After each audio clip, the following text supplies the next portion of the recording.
So இந்த 6வது எக்காலத்துக்கான அடிப்படை வசனங்கள் இதில் கவனித்து பார்த்தீங்கன்னா, ஐப்ராத் நதியில் ஒரு பெரிய வெள்ளம் வந்தது என்று எழுதியிருக்குது. இந்த ஐப்ராத் நதியில் எப்படி பெரிய வெள்ளம் வந்தது அப்படின்னு சொல்லி பார்த்தீங்கன்னாக்கா, அந்த யூஃப்ரட்டிஸ் ரிவரில் ஒரு பெரிய ஃப்ளட் இருக்கும் அப்படின்னு சொல்லி கர்த்தர் பேசுகிறாரு. அது என்ன விதமான வெள்ளம் என்பதை நம்ம ஆராய்ந்து பார்க்க போகிறோம். நிறைய வசனங்கள் இதுக்கும் வாசிக்க போகிறோம். சகோதரிகள், நீங்கள் கொஞ்சம் மைக்கை மாற்றி பிடிச்சி வாசிச்சுக்குங்க. எத்தனை வசனங்கள் என்றால் 13வது வசனம், அந்த வெளிப்படுத்தின விசேஷம் 9வது அதிகாரத்தில் 13வது வசனத்திலிருந்து 21வது வசனம் வரைக்கும் நம்ம நிறைய வசனங்கள் வாசிக்க போகிறோம். தொடர்ந்து வாசிக்கலாம். 6ஆம் தூதன் எக்காளம் ஊதினான். அப்பொழுது தேவனுக்கு முன்பாக இருந்த போர் பீடத்தின் 4 கொம்புகளிலுமிருந்து ஒரு சத்தம் தோன்றி எக்காலத்தை பிடித்திருந்த 6ஆம் தூதனை நோக்கி, ஐப்ராத் என்னும் பெரிய நதி அண்டையிலே கட்டப்பட்டிருக்கிற 4 தூதர்களையும் அவிழ்த்து விடு என்று சொல்ல கேட்டேன். அப்பொழுது மனுஷரில் 1/3 பங்கை கொல்லும்படிக்கு 1 மணி நேரத்திற்கும் 1 நாளுக்கும் 1 மாதத்திற்கும் 1 வருஷத்திற்கும் ஆயத்தமாக்கப்பட்டிருந்த அந்த 4 தூதர்களும் அவிழ்த்து விடப்பட்டார்கள். குதிரை சேனைகளாகிய இராணுவங்களின் தொகை 20 கோடியாய் இருந்தது. அவைகளின் தொகையை சொல்ல கேட்டேன். குதிரைகளையும் அவைகளின் மேல் ஏறி இருந்தவைகளையும் நான் தரிசனத்தில் கண்ட விதமாவது, அவர்கள் அக்கினி நிறமும் நீல நிறமும் கந்தக நிறமுமான மார்க்கவசங்களை உடையவர்களாயிருந்தார்கள். குதிரைகளுடைய தலைகள் சிங்கங்களின் தலைகளைப் போல் இருந்தன. அவைகளுடைய வாய்களிலிருந்து அக்கினியும் புகையும் கந்தகமும் புறப்பட்டன. அவைகளுடைய வாய்களிலிருந்து புறப்பட்ட அக்கினி, புகை, கந்தகம் என்னும் இம்மூன்றினாலும் மனுஷரில் 1/3 பங்கு கொல்லப்பட்டார்கள். அந்த குதிரைகளின் வல்லமை அவைகளுடைய வாயிலேயும் வாள்களிலேயும் இருக்கிறது. அவைகளுடைய வாள்கள் பாம்புகளுக்கு ஒப்பானவைகளாயும் தலைகள் உள்ளவைகளாயும் இருக்கிறது. அவைகளாலே சேதப்படுத்துகிறது.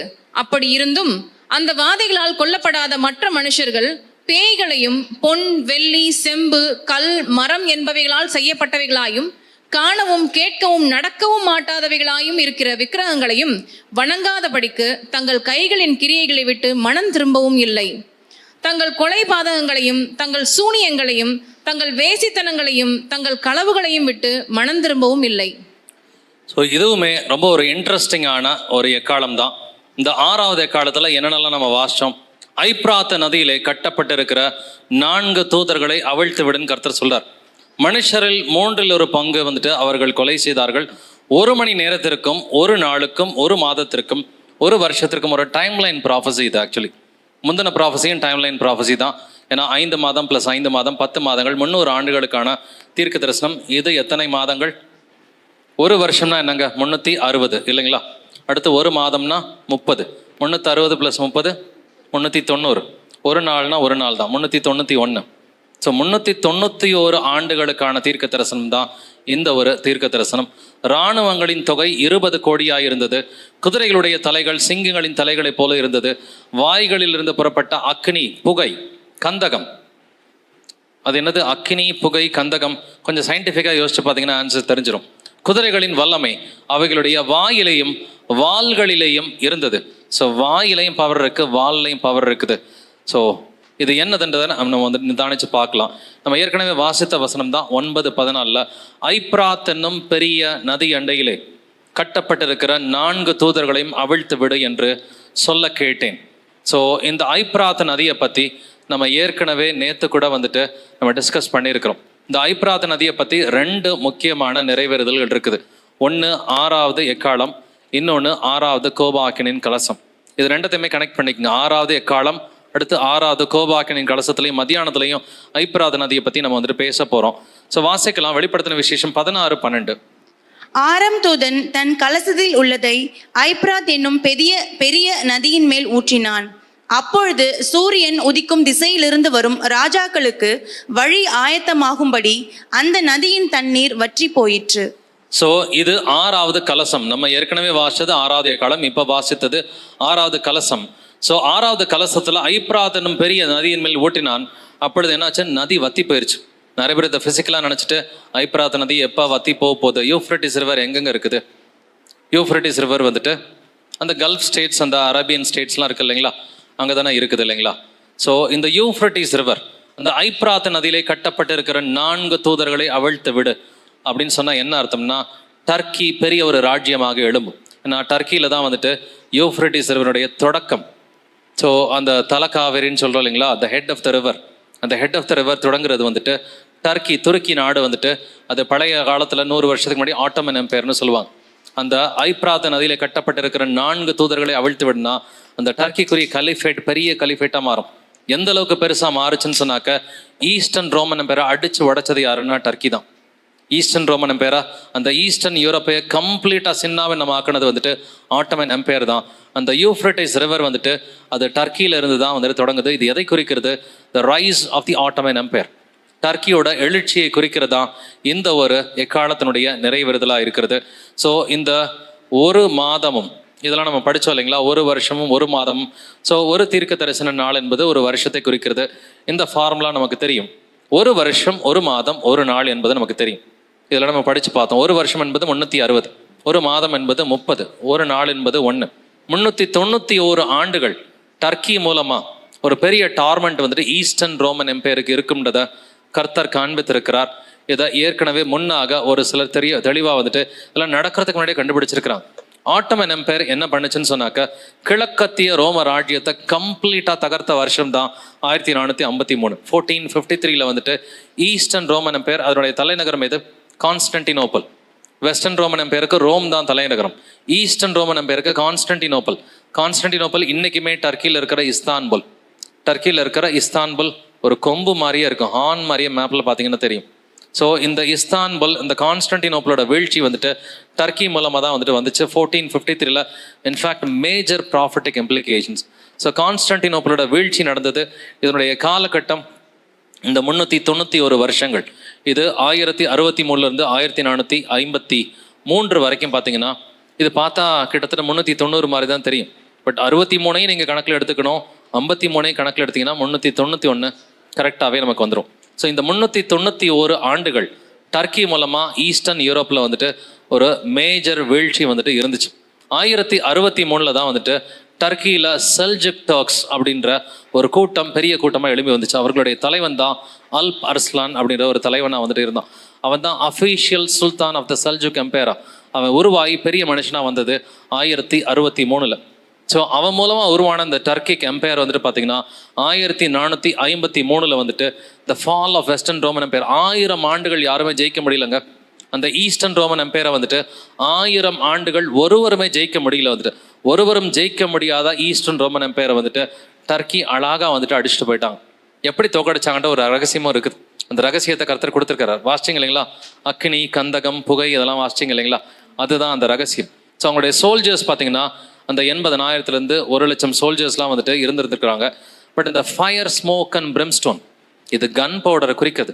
கன் பவுடரை யூஸ் பண்ண முதல் சயின்டிஃபிக் ராஜ்யம் எதுனாக்க இது டர்க்கி தாங்க. அவங்களுக்கு அதை செஞ்சு கொடுத்தவன் ஒரு ஐரோப்பாக்காரன். அவங்களுக்கு அந்த அளவுக்குலாம் இதெல்லாம் தெரியாது. ஸோ இந்த இஸ்லாமிய ராஜ்யத்துக்கு அந்த அளவுக்குலாம் இது தெரியாது. பட் இருந்தாலும் அதை செஞ்சு கொடுத்தனுடைய பேர் கூட வந்துட்டு இருக்குது. The Ottomans made great use of the cannons. அதனுடைய பவர் எங்கே இருக்கும்? வாயிலையும் வாள்கள்லையும் இருக்கும். பீரங்கி இருக்கு இல்லைங்களா, பீரங்கிக்கு இந்த கன் பவுடர் எங்கே வைப்பாங்க? இந்த மூலையில் வச்சா அந்த மூலையில் வந்துட்டு வெளியில் போகும் இல்லைங்களா. ஸோ பீரங்கியை குறிக்கிறது தான் அதனுடைய பவர் வாயிலையும் வாள்கள்லையும் இருக்குதுன்னு சொல்லி கர்த்தர் சொல்கிறாரு. So the made great use of the cannons. Ottomans வந்துட்டு ஒரு மேசிவ் கேனன் ஒன்று பில்ட் பண்ணாங்க. பில்ட் பண்ணி கொடுத்தவன் பேர் ஹங்கேரியன் இன்ஜினியர் அர்பன். அவன் பேர் அர்பன். வந்துட்டு அவன் ஒரு ஹங்கேரிக்காரன். ஆட்டோமன் பேர் இந்த கன் பவுடர் வச்சு தான் வந்துட்டு அந்த ஈஸ்டர்ன் ரோமன் பேரை தகர்த்தாங்க. ஏன்னா அதனுடைய வால்ஸ் எவ்வளோ பெருசுன்னு நினைக்கிறீங்க? ஈஸ்டர்ன் ரோமன் பேர் கான்ஸ்டன்டினோப்பல் இருக்கு இல்லைங்களா, அதனுடைய அவுட்டர் வால் மட்டுமே கிட்டத்தட்ட 10 அடி அகலம் மட்டும். நான் சொல்கிறேன், உயரத்தை சொல்ல, உயரம்லாம் இன்னும் ஜாஸ்தி. அகலம் மட்டுமே 10 அடி. பட் அதுக்குள்ளார வந்தால் ஒரு மோட் இருக்கும். ஸோ தண்ணீர் இருக்கிற மாதிரி ஒரு திறவு மோட் இருக்கும். அதை தாண்டி வந்தால் இன்னர் வால் இருக்கும். இன்னர் வால் 20 அடி. அந்த வாலோட அகலம் மட்டுமே 20 அடி. 20 அடி அகலம் இருக்கிறது எப்படி தான் கொத்தி வந்துட்டு பேக்க முடியுமா? வாய்ப்பில்லை. ஒரே ஒரு ஆப்ஷன் கன் பவுடர் ஒன்று தான். பீரங்கிங்களை வச்சு அங்கிட்டு கன் பவுடரை ஃபீட் பண்ணால் எங்கிட்ட அதனுடைய வாய் வழியாக வரும். டெய்லில் வச்சோம்னா அது வாய் வழியாக வெளியில் வரும். ஸோ இதுதான் வந்துட்டு ஆண்டவர் இங்கே சிம்பாலிக்காக எழுதி வச்சிருக்கிறாரு. அந்த 3 பாயிண்ட்ஸ் பார்த்தீங்கன்னா அந்த ஃபயர், ஸ்மோக் அண்ட் பிரிம்ஸ்டோன் இதனுடைய காம்பினேஷன். இன்ஃபேக்ட் ஆட்டோமன் எம்பையருக்கு இன்னொரு பேர் பார்த்தீங்கன்னா கன் பவுடர் எம்பையர்னுவாங்க. அவங்க கன் பவுடரை பயன்படுத்தி தான் பலரை வந்துட்டு தோக்கடிச்சாங்க. ஆட்டோமன் எம்பையருடைய இன்னொரு மறுபெயர் கன் பவுடர் எம்பையர். ஸோ கர்த்தர் அழகாக பியூட்டிஃபுல்லாக ரொம்ப பொயட்டிக்காக தான் வெளிப்படுத்தின விஷயத்தை எழுதி வச்சிருக்கிறார். மனுஷரில் 1/3 கொல்லப்பட்டார்கள். So it is the great carnage made in the 1/3 of the Roman empire. So 1/3 Roman empire அழிச்சது வந்துட்டு இந்த டர்க்கி அப்படின்னு சொல்லப்படுற ஆட்டமன் எம்பையர் தான். குதிரைகளின் வல்லமை அவைகளுடைய வாயிலையும் அவர்களுடைய அந்த வாள்களிலேயும் இருக்கும்னு சொல்லி கர்த்தர் சொல்லியிருக்கிறாரு. இந்த கேனன்ஸ், அந்த கேனன்ஸில் வந்துட்டு அந்த டெஸ்ட்ரக்டிவ் ஃபயர் பால்ஸ்லாம் இருக்கும் இல்லைங்களா, கிட்டத்தட்ட இப்படி தான் இருக்கும். அந்த ஃபயர் பால்ஸ்லாம் வந்துட்டு பார்த்தீங்கன்னா ஒரு சைடு ஃபீட் பண்ணி இன்னொரு சைடு அடிப்பாங்க. இன்ஃபேக்ட் நீங்கள் திண்டுக்கலுக்கு போயிருந்தீங்கன்னாக்க மலைக்கோட்டையில் ஏறி பார்த்தீங்கன்னா ஒரு கேனன் இருக்கும் இல்லைங்களா. ஸோ ஒரு சிலர் நீங்கள் பார்த்துருக்கலாம், எங்கிட்டாவது வந்துட்டு முக்கியமான இடங்களுக்கு போகும் பொழுது, கொஞ்சம் ப்ராஃபிட்டிக் இம்ப்ளிகேஷன்ஸ் இருக்கிற இடத்துக்கு போகும் பொழுது, ஸோ கேனன்ஸ்லாம் ரொம்ப பெரிய பெரிய கேனன்ஸ் பண்ணியிருந்தாங்க. அதனுடைய மதில்கள்லாம் வந்துட்டு ரொம்ப பெரிய மதில்களாக வந்துட்டு இருந்துச்சு. அதனுடைய வால்ஸ்லாம் வந்துட்டு பார்த்தீங்கன்னா அவுட்டர் வால் மட்டுமே ஆல்மோஸ்ட் 10 அடி அகலம், இன்னர் வால் கிட்டத்தட்ட 20 - 30 அடி அகலம். அவுட்டர் வாலுக்கு இன்னர் வாலுக்கு நடுவில் பார்த்தீங்கன்னா ஒரு 50 அடிக்கு தண்ணீர் போகிற மாதிரி வந்துட்டு ஒரு திறவு வந்துட்டு இருந்துச்சு, ஒரு மோட். அது வந்துட்டு வழக்கமாகவே இப்படி தான் அவங்க வந்துட்டு சேஃப்டி மெஷர்ஸ் எல்லாமே எடுத்திருப்பாங்க. ஸோ இந்த ஆட்டமன் எம்பையர் இதனுடைய பீக்கில் இருந்த வருஷம் பார்த்தீங்கன்னா 1683 பீக்கில் இருந்த வருஷம். ஸோ இவ்வளவு இடங்களை பிடிச்சு வச்சுருந்தாங்க. ஆஃப்ரிக்காவில் கொஞ்சம் பகுதிகள் இருந்துச்சு. அடுத்து ஈஸ்டர்ன் ரோம் பாருங்கள், ஈஸ்டர்ன் ரோம் முழுக்கவுமே கம்ப்ளீட்டாகவே இவங்களுடைய கண்ட்ரோலில் தான் இருக்குது. ஸோ இன்ஃபேக்ட் இது வந்துட்டு இட்டலி, இது கிரீஸையும் சேர்த்து தான் பிடிச்சிருந்தாங்க. கிரீஸ் உள்பட வந்துட்டு ஸோ வெஸ்டர்ன் ரோமன் எம்பையரை கர்த்தர் யார் கையில் ஒப்பு கொடுத்தாரு? அரேபியர்கள் கையில் ஒப்பு கொடுத்தாரு. In fact Turkic people are not Arabians, அதை தெரிஞ்சுக்கணும். டர்க்கி மக்கள் எல்லாருமே இன்னைக்கு இஸ்லாமியர்கள் அப்படின்னு சொல்கிறதுனால நம்ம அவங்களும் அரேபியர்கள் நினச்சிட்டு இருப்போம். டர்க்கி மக்கள் அரேபியர்கள் அல்ல, அவங்க தனி ஒரு கூட்டம். டர்க்கி மக்கள் ஒரு தனி கூட்டம். பட் இன்னைக்கு எல்லாருமே இஸ்லாமியர்களாக மாறி தான் வந்துட்டு இருக்கிறாங்க. ஸோ இந்த 6ஆம் எக்காலத்தினுடைய இந்த நிறைவேறுதலை கரெக்டாக நம்ம புரிஞ்சுக்கணும். இந்த கான்ஸ்டன்டினோப்பல் இது பிசாந்தின் எம்பையர், ஈஸ்டர்ன் ரோமன் எம்பையருக்கு இன்னொரு பேர் வந்துட்டு அந்த காலத்தில் பிசாந்தின் எம்பையர்னு சொல்லுவாங்க. இது கிட்டத்தட்ட 330 முதல் 1453 வரைக்கும் ஒருவரும் ஜெயிக்க முடியாத ஒரு ராஜ்யமாக இருந்தது வந்துட்டு. இது கான்ஸ்டன்டைன் த கிரேட் தான் இந்த ராஜ்யத்தை வந்துட்டு உருவாக்கணும். அது 10 செஞ்சுரி 1000 ஆண்டுகளாக யாருமே பிடிக்க முடியல. கடைசியாக இதை தகர்த்தது ஆட்டமன் எம்பையரில் யார் தலைவன்னு பார்த்தீங்கன்னா அங்கே வந்துட்டு 20 வயசு பையன் ஒருத்தர் இருக்கிறான். 20 வயசு பையன் தான் அங்கே ராஜாவாக வந்துட்டு இருந்தான். அவனை வச்சு தான் கர்த்தர் வந்துட்டு அந்த ராஜ்யத்தை வந்துட்டு தூக்குனாரு. இன்னைக்கு அந்த கான்ஸ்டன்டினோப்பல் பேர் இஸ்தான்புல். அங்கே ஹேகியா சோஃபியா அப்படின்ற ஒரு ஃபேமஸான சர்ச் இருக்குது. இன்னைக்கு அது மசூதியாக இருக்குது. ஹேகியா சோஃபியா வந்துட்டு ஈஸ்டர்ன் ரோமன் எம்பையர்ஸ் கட்டின ஒரு பெரிய ஒரு சர்ச். ரொம்ப பல கோடிகளை போட்டு, பல 100 கோடிகளை போட்டு அந்த காலத்தில் கட்டி வச்சுருந்தாங்க. ரொம்ப பிரம்மாண்டமாக இருந்த அந்த சர்ச் வந்துட்டு இன்னைக்கு அது ஒரு பெரிய மசூதியாக வந்துட்டு இருக்குது. ஃபைனலி இந்த தேதியில் தான் அது தகர்க்கப்பட்டது.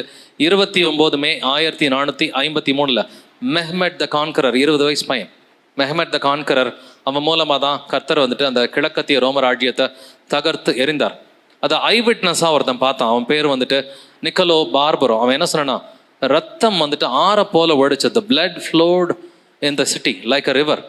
ரத்தம் வந்துட்டு ஆற போல ஓடிச்சு. அந்த அளவுக்கு வந்துட்டு கள்ள கிறிஸ்தவர்கள் கொல்லப்பட்டாங்க. இஸ்லாமியர்கள் மூலமா, அதாவது டர்க்கி மக்கள் மூலமா கள்ள கிறிஸ்தவர்கள் அவர்கள் கொல்லப்பட்டது. அதுதான் இந்த 6ஆம் எக்காலத்தினுடைய நிறைவேறுதல். இது ஒரு ஃபேமஸ் பிக்சர் வந்துட்டு த ஃபால் ஆஃப் கான்ஸ்டன்டைன். அங்கே நிற்கிறவன் தான் மெஹ்மெட் த கான்கரர்.